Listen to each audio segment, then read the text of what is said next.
And so Rosh Hashanah begins tonight at sundown.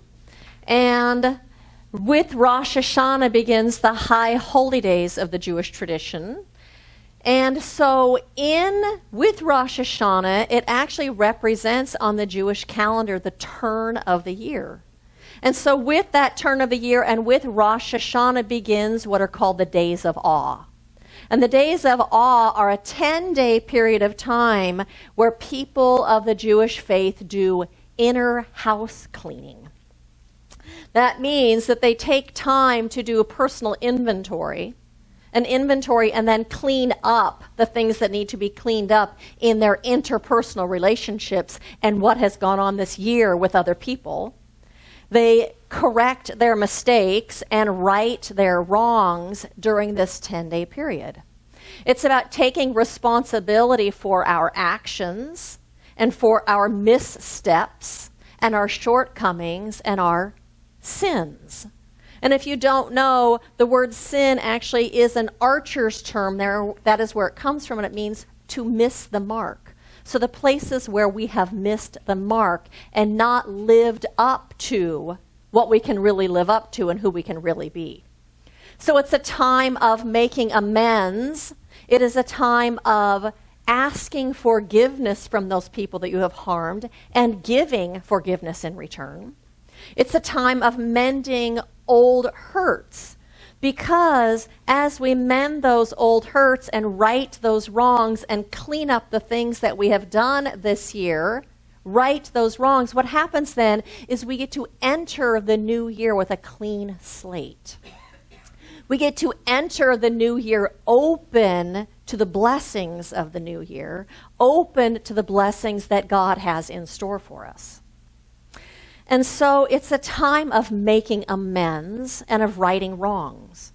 And so I looked up the word amends, and one of the definitions for amends says to grow or become better by reforming oneself, by reforming oneself.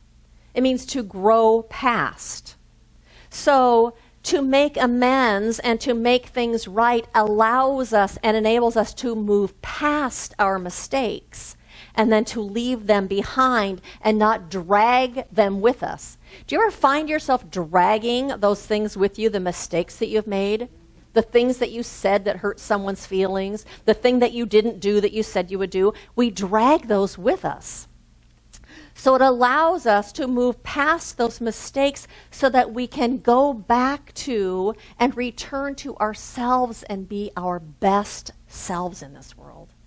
It enables us to experience our own goodness again. It allows us to bring that best self into this world and to be our true selves.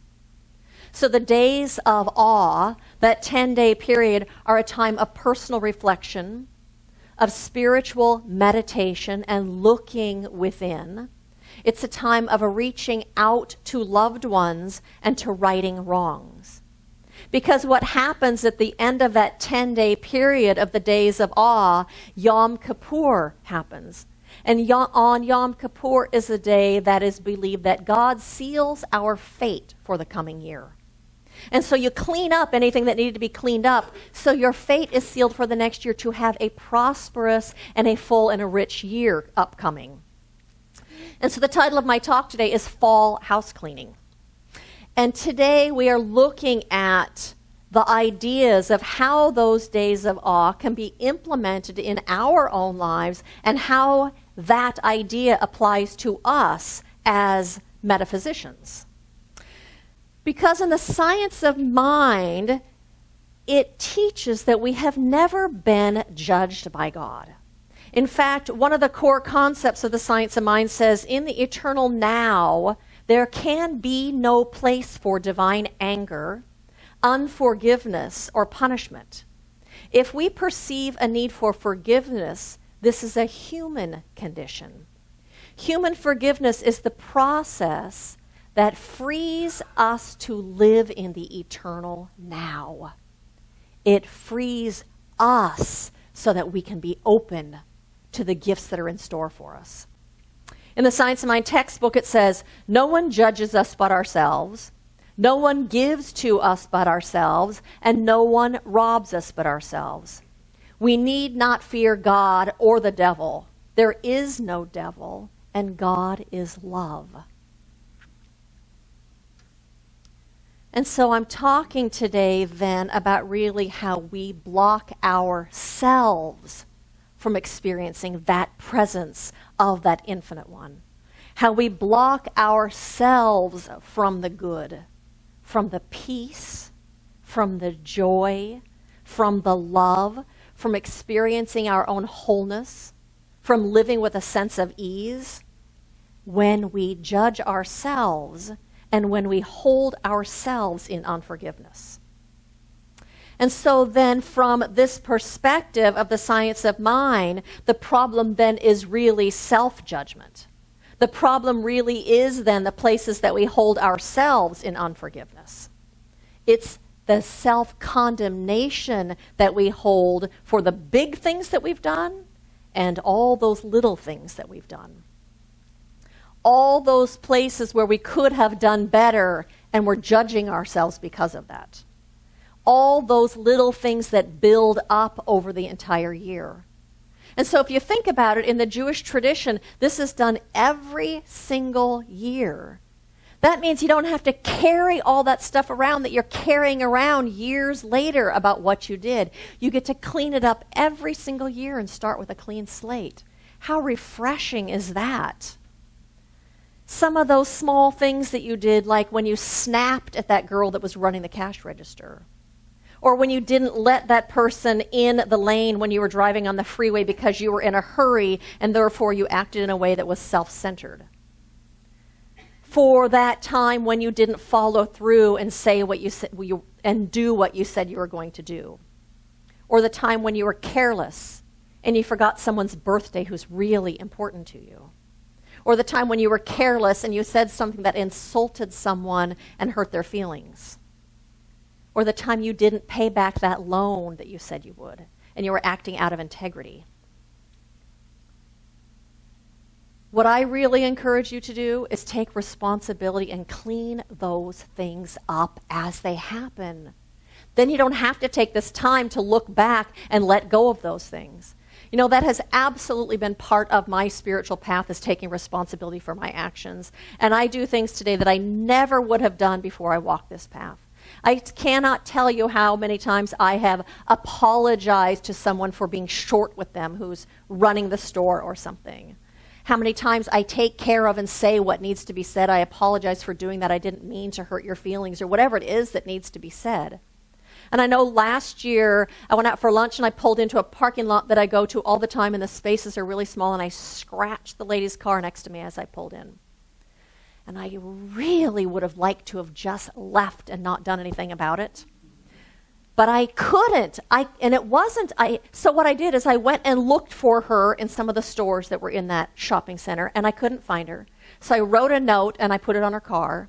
And she called me back later and said, "Thank you so much for leaving a note." She must have thanked me 3 times on the phone. And she even said, people don't do that these days. But you know what? I didn't do it for her. I did it for me. Because I would have been carrying around that self-judgment that I shouldn't have done that, and I should have taken responsibility for what I did. And she actually told me, you know what? The scratch isn't a big deal. It's really not bad, and it's a work car, and I'll turn it in that I got scratched, and you don't have to worry about fixing it. How lovely is that? But I still did it for me, not for her. And so all of those little things that we do, they cause us angst. They cause us to not sleep well at night. They cause us to eat too many cookies when we're not even hungry. They cause us to grind our teeth when we're sleeping. And you know what else they do? They cause us to separate ourselves from our own divine nature. They cause us to separate ourselves from that presence of love that is the presence of God, because we don't think we deserve it when we're in judgment like that. We don't think we measure up. So we separate ourselves in our own thinking, in our own minds.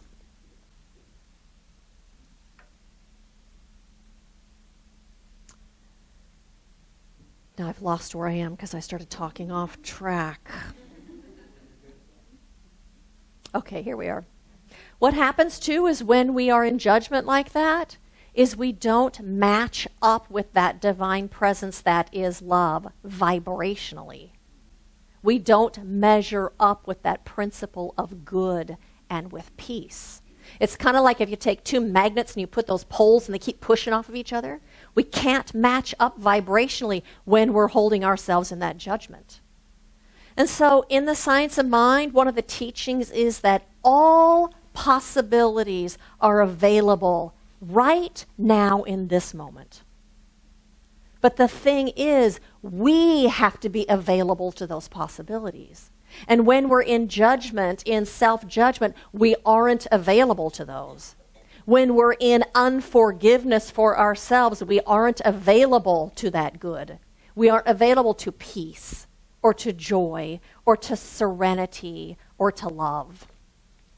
And I know every single one of us, what we really want is we want to be able to live in peace. We want to be able to live with that serenity. We want to be able to live in that experience of our own wholeness and our own enoughness and our own goodness. That's really where we want to live, much more than wanting to get off the hook for something that we did. We want to live in alignment with our own spirit. And so there are two things that are required in order to do that. And one is to forgive ourselves, and the other one is to make our wrongs right, to make amends, to atone for what we've done. In Judaism, the teachings are that you have to make amends with your fellow human beings before you can come to God. And so when I looked up the word atone, it says to restore to good condition, to bring into unity or harmony, to bring ourselves into unity or harmony with our own spirits. So we make amends and we make reparations and we right our wrongs so that we can be restored to the harmony of our own beingness in harmony with ourselves. And in Matthew 5:23-24, it says, if you are presenting your gift at the altar, and the guitar falls over, if you are presenting your gift at the altar and remember there that your brother has something against you, leave your gift before the altar and first go and be reconciled with your brother. Then come offer your gift. Why? Why is that? It's because it's so much easier to forgive ourselves after we've taken responsibility. It's so much easier to forgive ourselves after we've cleaned up whatever it is that needs to be cleaned up. It's so much easier to be gentle with ourselves when we've done what is the right thing to do. And so amends means saying you're sorry. It includes saying you're sorry, but that's not all that it means. It means taking responsibility and doing what you need to do to restore that relationship or what needs to be done, to clean it up. It might mean sending that birthday card, even though it's 6 months after that friend's birthday. It might mean paying back that loan, even though you can only pay it back $10 at a time. It might mean letting the next person into your lane on the freeway and being really conscious of that. When I was in junior high school, I was I would say that I was a rotten teenager, but let's just say I was acting out. And one day we went with my boyfriend at the time and some friends over to the junior high school and did vandalism at the school and broke some windows. And I have forgiven myself so many times for that to realize that I'd still been carrying it around. And it wasn't until a year or so ago when I was doing this work, I think I was talking about Yom Kippur, that I realized I needed to actually make it right. And so what I did is I went online and I made a $1,000 donation to Long Beach Unified School District. And then I went to See's Candy and bought a box of See's Candy and took it to the middle school near my house and went in and gave it to the vice principal and told her, I know how rotten these middle schoolers can be. I was a rotten middle schooler, and I just wanted to tell you how much I appreciate the hard work that you are doing and the job that you are doing. She actually got tears in her eyes and said, "You have no idea how much this means today." And you know what? I was able to totally let myself off the hook. I do not carry that guilt with me that I probably carried for 25 years or so, maybe even longer than that. But it's making it right.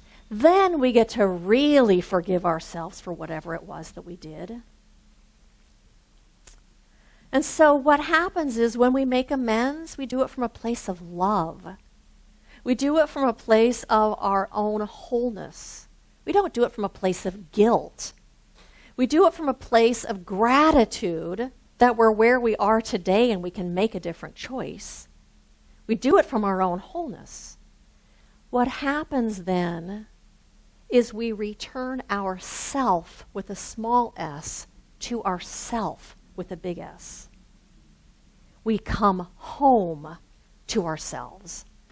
We come home to the presence of love, and we come home to peace, and we come home to our own wholeness. It's kind of like the prodigal son. We are the ones who have gone off to the far country. The Father, the allness of the presence of God, has always been there, simply awaiting our return. And so on your insert today, I invite you to take it out. I'm going to ask you a couple of questions, and if you need a pen, Barbara is happy to hand you a pen. So raise your hand.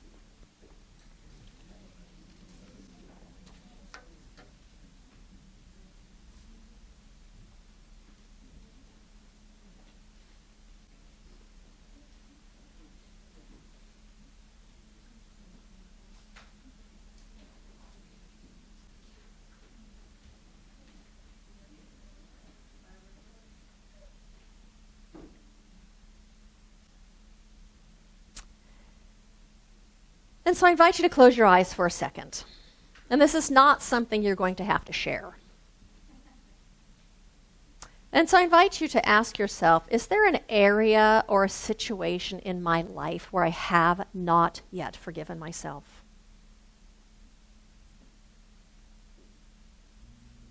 Is there something in my life for which I have not yet forgiven myself?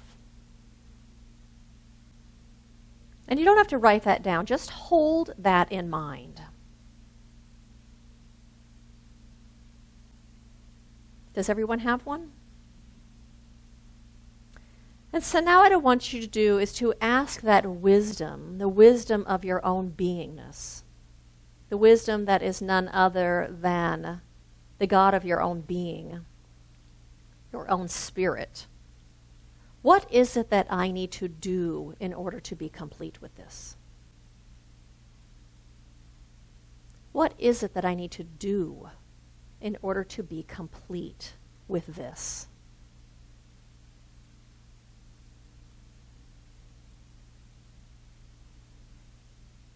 What is it that I need to do in order to forgive myself?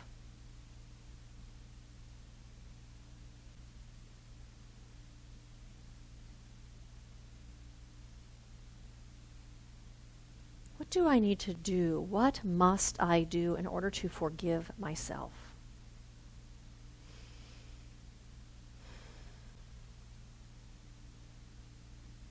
What must I do in order to be free?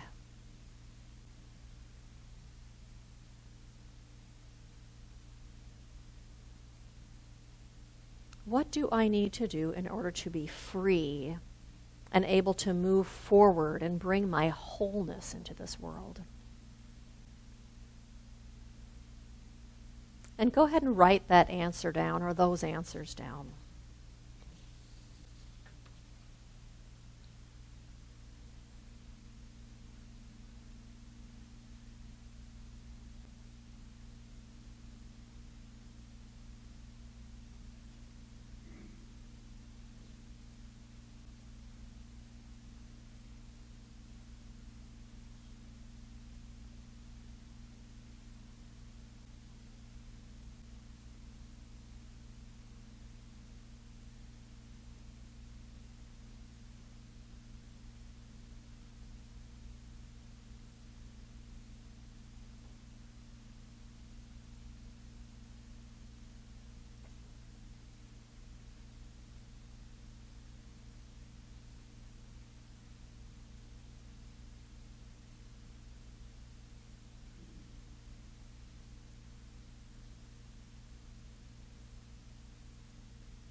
And so doing that will allow you to be free.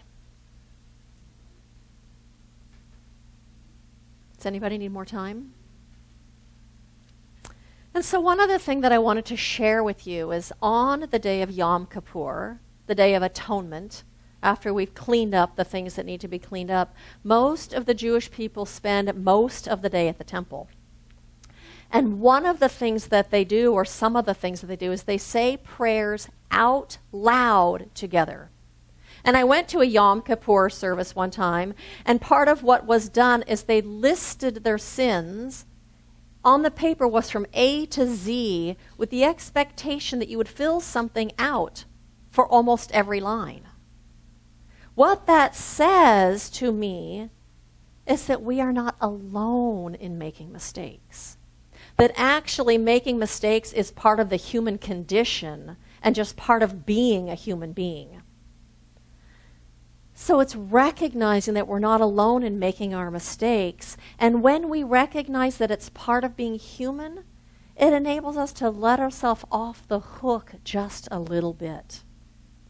It allows ourselves to have compassion for ourselves as human beings and to realize that we aren't bad people because we've made mistakes.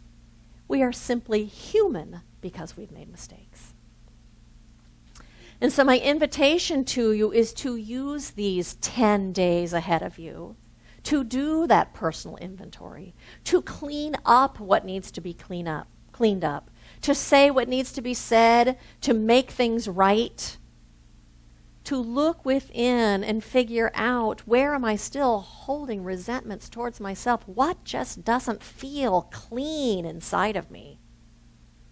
To reach out and to make amends, to have compassion for yourself and to forgive yourself. Because you know what? You have grown because of that mistake you made. You've grown because you wouldn't do it again. And in that making amends and in that making it right, you will have grown again and you will feel free. And so that's the result, is you feel free. And you are free then to bring the fullness of your most beautiful self into this world, because there will be nothing blocking it. And so blessings to you on this Rosh Hashanah that begins tonight, and these 10 days of awe, and in doing this fall inner housekeeping. Blessings to all of you.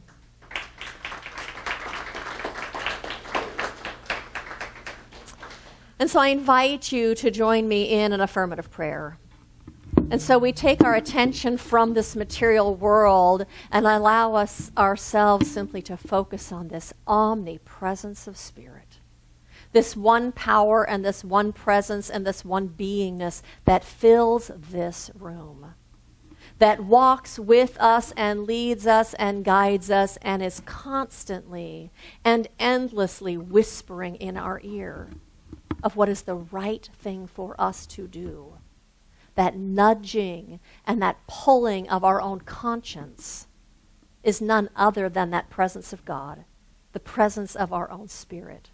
And so today we heed that call from within ourselves, that call of wholeness and the call of love, the call of our own goodness, the call of peace. We heed that call and do whatever it is that we're being called to do to allow ourselves to be free. And I recognize that we are absolutely supported by the entirety of God in making amends and in cleaning up what needs to be cleaned up. For then we come into this world as an even greater light.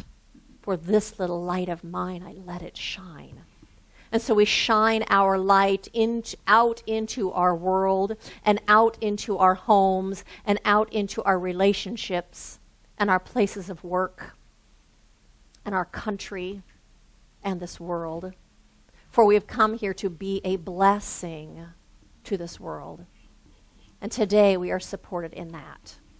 And so I recognize that the path is open and smooth and easy, that we have the strength and the fortitude and the wisdom to do whatever it is that we need to do, and that we are blessed in the midst of all of this. And so I release this prayer with absolute gratitude for this path, with absolute gratitude for this realization, with absolute gratitude for living this life in God. And I release this prayer in gratitude, and I let it be. And I invite you with me to join me in saying, and so it is.